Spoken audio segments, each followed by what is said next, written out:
Hello, everyone. Remember that Dele Farotimi has been giving bail conditions to meet before he's granted bail, and part of those conditions is the fact that he must not grant media interview. That's really what they are afraid of. They don't want, Dele Farotimi to speak because they know that his voice, he is the conscience of the nation, and he speaks truth to power. And he's one person that citizens know that when it comes to matter of truth, matter of saying, who do you trust, who will you trust with your life, knowing fully well that that person is not going to sell you out or anything, that Mr. Dele Farotimi is one person in Nigeria that Nigerians readily trust and believe when he speaks, that he speaks the truth. So that's been a part of the condition. Then of course there are other conditions that have been put out there, but the main reason why I'm doing this video is to say to you, Mr. PeterObi offers to meet Dele Farotimi's bail conditions. Welcome to my channel. Please like, share and subscribe. Over here we'll bring you the news on entertainment, sports, international and local news. Let's continue the video. What I know is that free speech does not permit you to libel others. It does not even permit you to intimidate other people. Free speech is not a license to demonize others.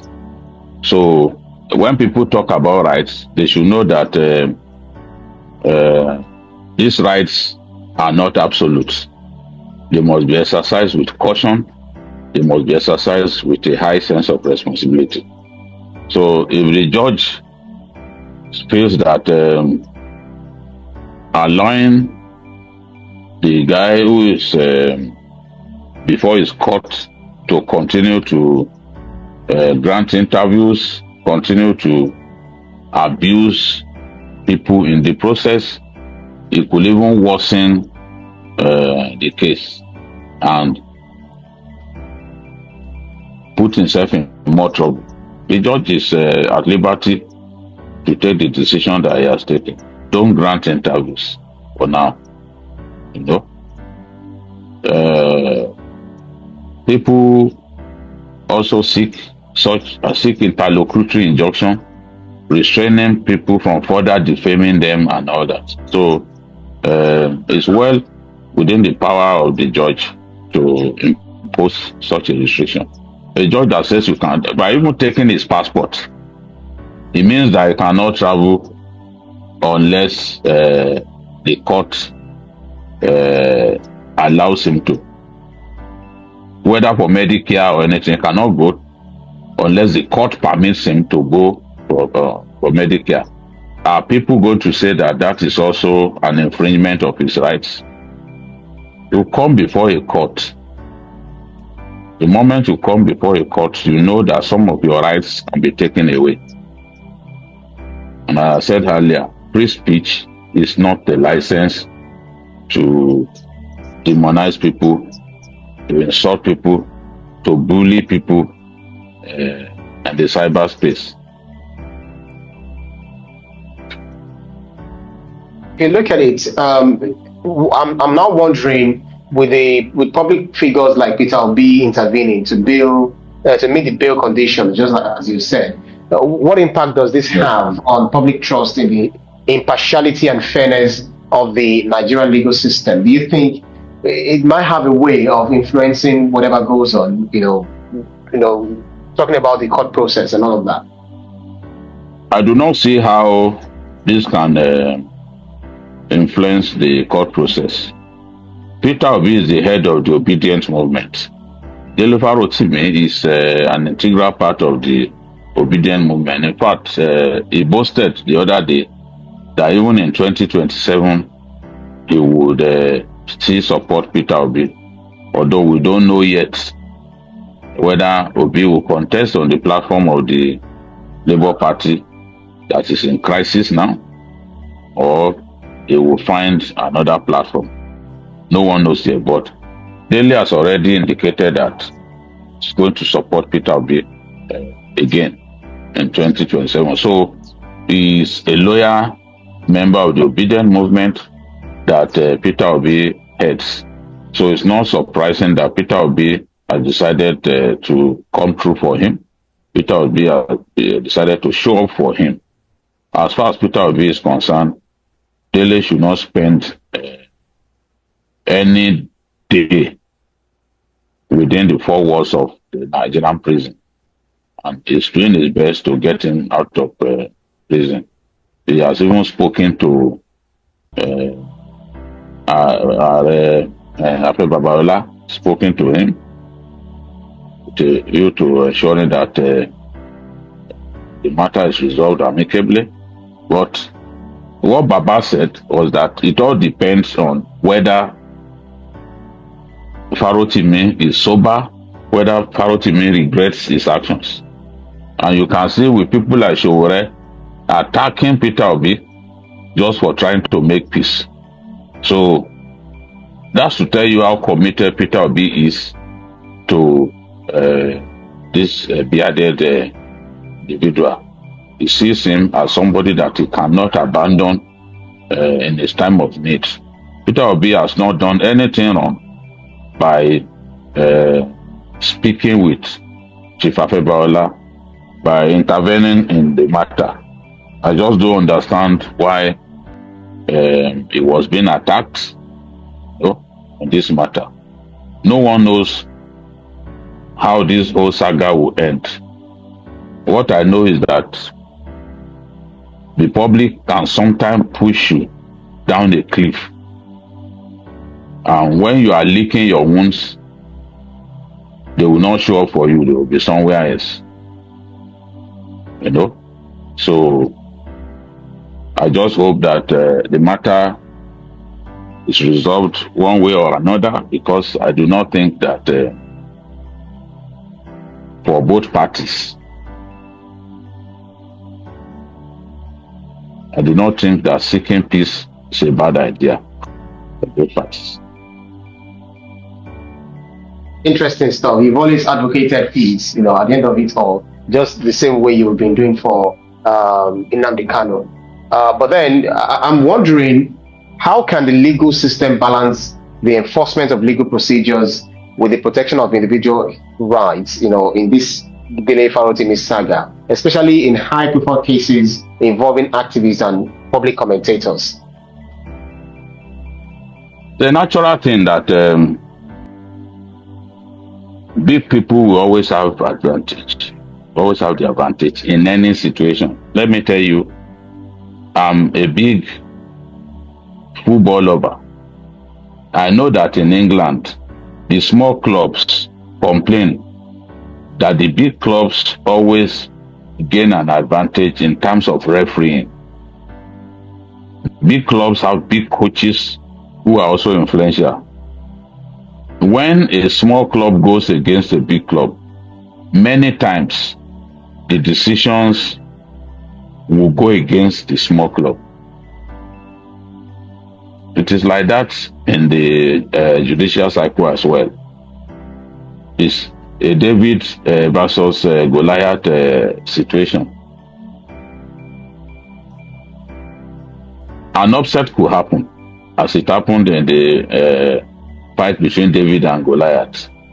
But it's not in all cases that you see such upsets happen. Big people always have their way. Most of the time they have their way. Let me not say always. Most of the time they have their way. They have the funds to hire the best lawyers. They peddle influence, all that. They are the ones who are prepared to pay even lawyers to do some of the most unethical things, like forum shopping, all that. And they have the funds to influence judges, to get judges to rule in their favor, and sometimes using the instrumentality of technicalities to decide cases. Those who believe that something needs to be done about our judiciary will point to what happened with the former Senate President, Ahmed Lawan, and the current Senate President, Godswill Akpabio. Both men shouldn't have been in the National Assembly. Both men shouldn't have been in the National Assembly. ideally, the Supreme Court should have taken them out of the National Assembly because the laws of our country were circumvented. Electoral Act circumvented to get them to get into the National Assembly. But if it was a conflict between two big men of equal size, political size, I can bet you justice will have gone to the one who deserved it. But in this case, they contested against underdogs. And the highest court in the land inexplicably gave them justice using technicalities. So when Farotimi says there's a lot of influence peddling in the Nigerian judiciary, he's saying the truth, and we can easily point at examples. Hardly do the big political heavyweights lose in court. Hardly. EFCC has won many cases against small fries, the Yahoo boys. But their win percentage against the politically exposed persons, the former governors, the big people, is very low. A very shameful record that they have against the politically exposed persons, because those ones are powerful, they can hire the best lawyers, and they can influence judges where necessary. You know? So this is the thing. Big people will always have an edge. No doubt about it. It's not just a problem with the judiciary, it's a cultural thing. When a big man lodges a complaint against you with the police, you will be in trouble. Even if he lied against you, the police will move rapidly against you because they want to please the policeman, because they also know that by pleasing him, they get rewarded one way or another. So these things happen. Look at Speed Darlington. You can see that for libeling Burna Boy. For libeling Burna Boy. Burna Boy got hold of him using the armed security there and locked him up. That's not the last time it will happen. If people think that they can sit on social media and lie against other people, abuse people, such people will use their influence to get the police, to get the army, to get the judiciary to punish such people. We seek equality, but we must also tell ourselves the truth that it's not going to be easy for us to be equal in the real sense of the word before the law. Because we are human beings. Yes, the law projects equality for all men. But it is easier said than done. It is easier said than done. That's right. Powerful people always get an advantage. But then Dele Farotimi seems to have a long-drawn battle, not just with Aria Babalola, but about maybe 13 or 14 others.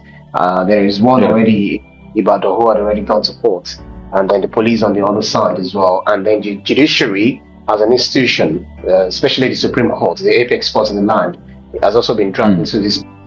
So, well, you've actually advocated for peace, for truce, dialogue. But do you think that we might just be seeing the beginning of this, long-term battle between Mr. Dele Farotimi and the rest? I doubt it.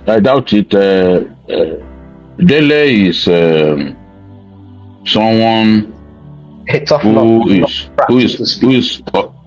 who is audacious and has a caustic tongue. When you watch him on TV during interviews, he throws caution to the wind.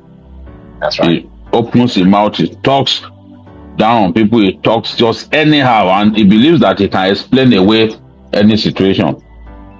And his interviews are usually laced with a lot of insults, you know, and he has his crowd.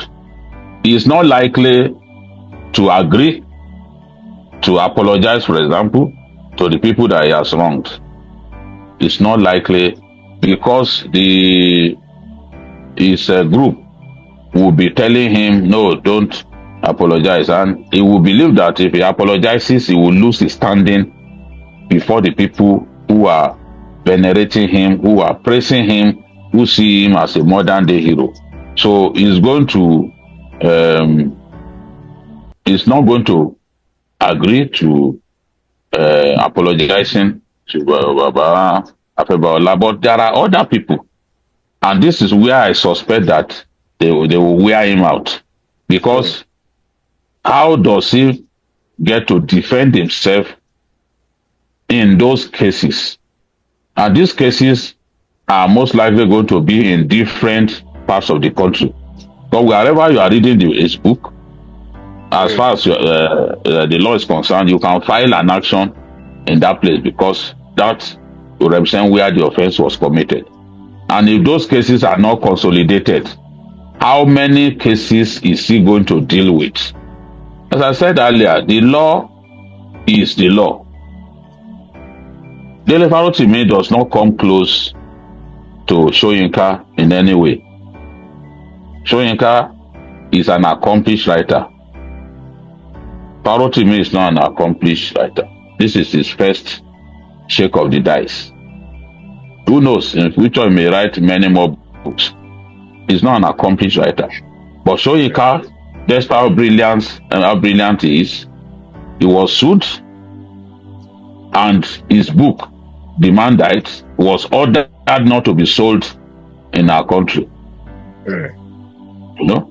So I don't know how many people will eventually sue him, but he has a tough job on his hands to defend himself, to prove those allegations.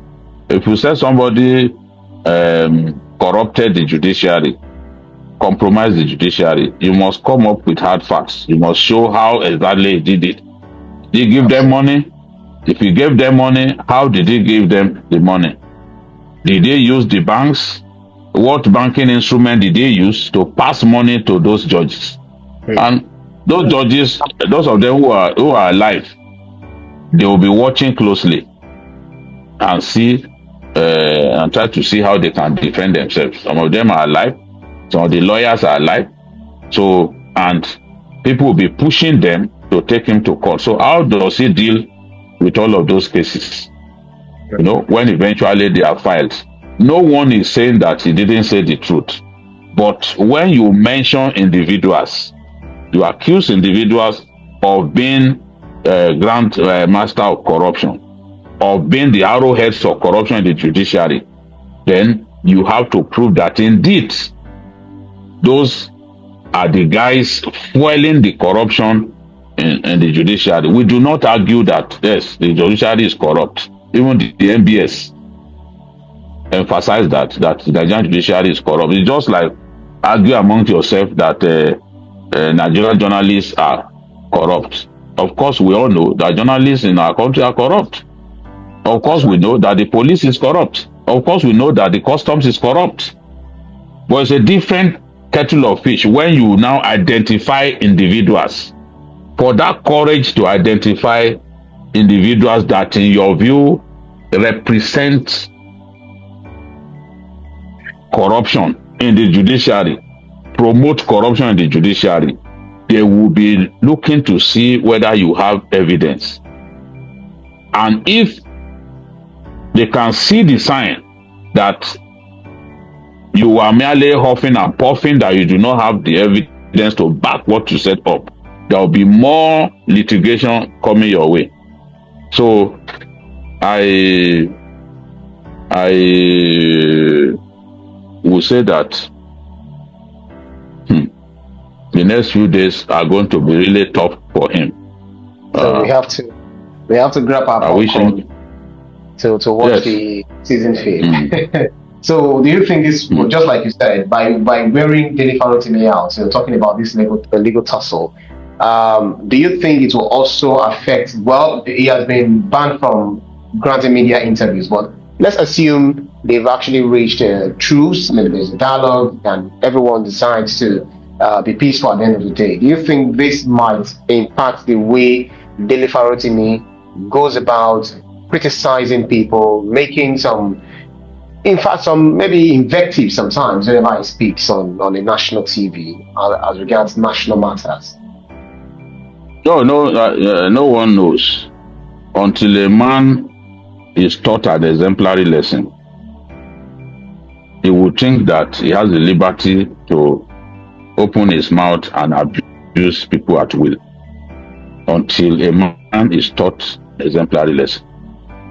And I can tell you, for now, I do not see the signs that he will stop talking. You know, people, newspaper houses will keep going to him, TV stations will keep going to him, and he will speak his mind.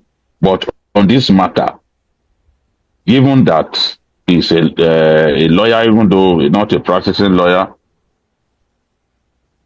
he has submitted to the courts, which means whatever decision that the courts take are binding on him. That's right. We are not in a state of nature, a Obasian state of nature, where people can do what they like. You have submitted to the courts. You have been brought before the courts. So whatever happens in those courts, whatever decisions those courts reach, you must abide by them. That's right. Because as a Nigerian, you are subject to the laws of our country. If you had left Nigeria, as he said earlier, that if somebody won election, he would leave the country, and he left. He wasn't the only person who boasted that he would leave, but ultimately, Nigeria is too beautiful to leave. So, both of them that I know, they are still here.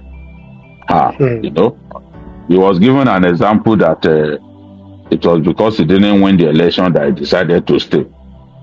As far as INEC is concerned, that is the person who won the election. And I thought at the time, that he made that promise, that it was because he felt that he would not be able to stand the TINUBU presidency. Now he's telling us a different story, that it's because he didn't win the election, he rigged himself into office and all that.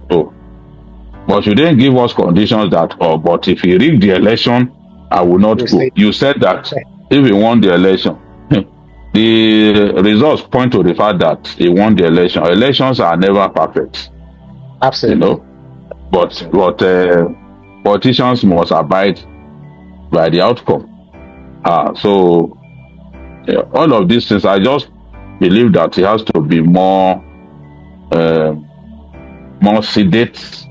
He has to speak more responsibly. Activists sometimes, due to human praise, activists sometimes go overboard. Look at VDM going to wear a police uniform and saying, I will be your policeman, I will not be corrupt like the police. And eventually he was arrested. How would you go and wear a police uniform?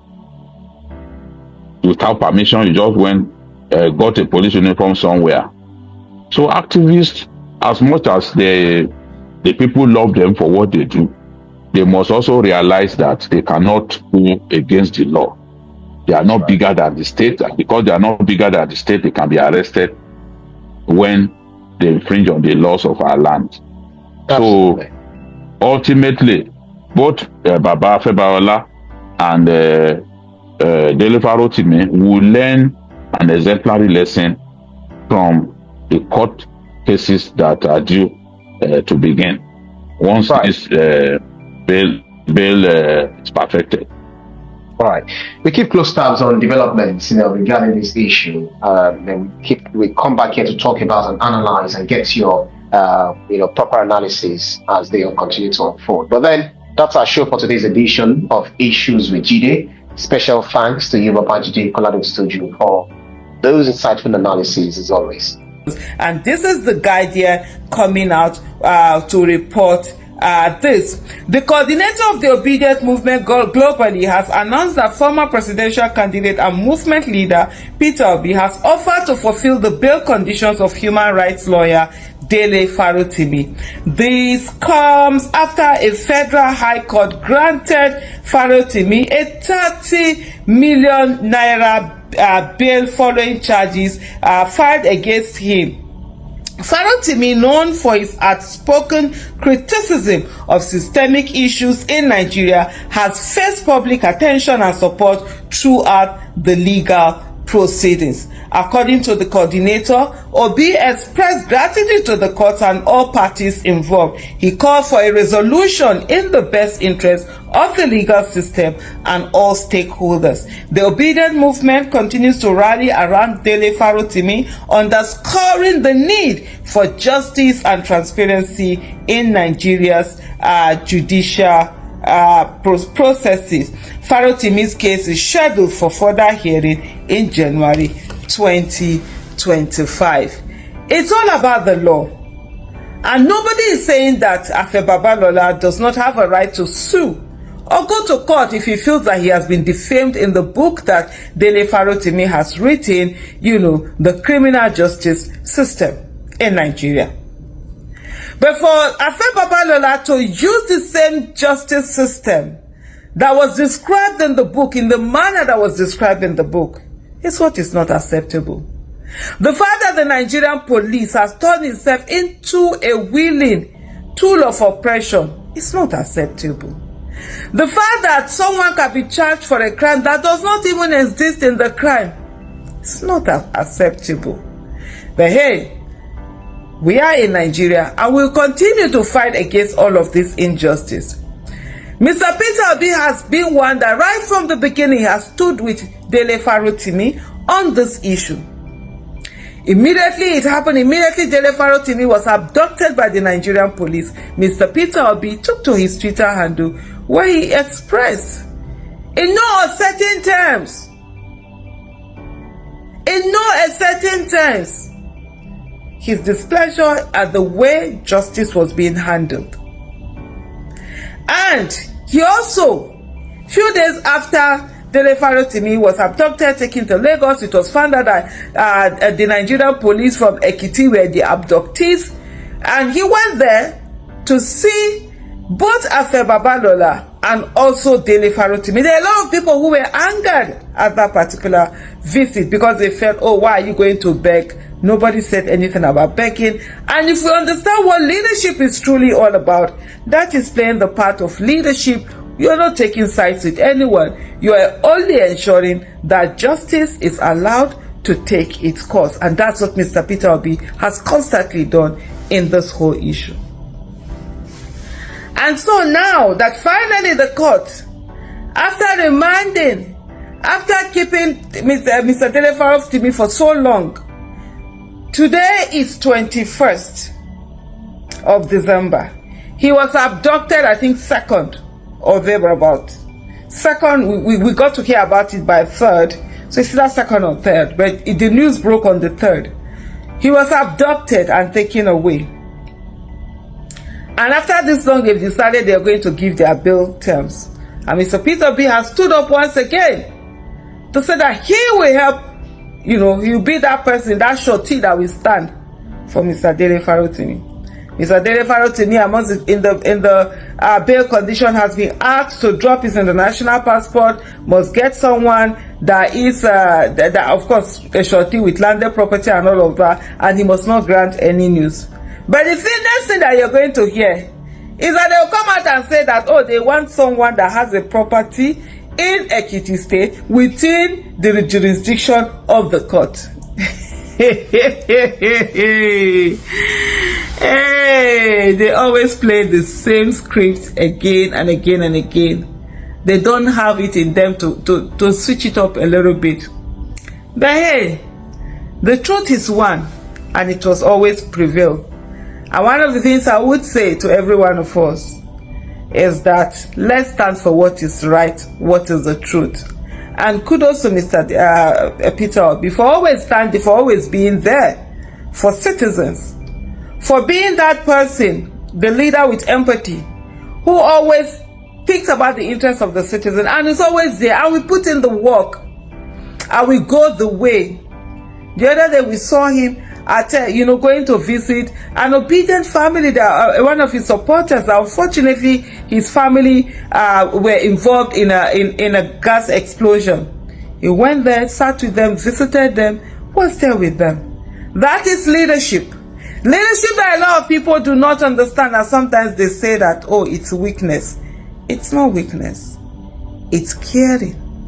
And we must understand that anyone that deserves to serve you is the one that cares about you and wants what is good for you, not the ones that sit in their sanctimonious throne or feel that they are better than everybody and nobody can get to them. So here we are. Mr. Dele Farotimi, we are with you. We are not giving up. Until you're free, none of us is free. Until you're home, none of us is home. And we'll continue to let those who think they can use the power to oppress you, to let them know that the people are with you, and the power of the people will always defeat the power of those in office. For sovereignty comes from the people, and the people are the ones who have the final say. The highest office in the land is the office of the citizen, and you have done nothing other than occupy your office of the citizen and call on what is good for the nation and criticize those who do wrong for the nation. And if they do not want the criticism, all they need to do is to begin to do right. For all of us, what we want is a country that works for us, a country that is not in the pocket of a few, a country where the where the justice system will not be criminalized and used for a few. So thank you, Mr. PeterObi, for stepping in. And to every Nigerian, let's not forget, let's keep demanding free Dele Farotimi now. Thank you for watching. I appreciate your support. Don't forget to like and subscribe for more exciting videos. I can't wait to see you back here again. Bye-bye.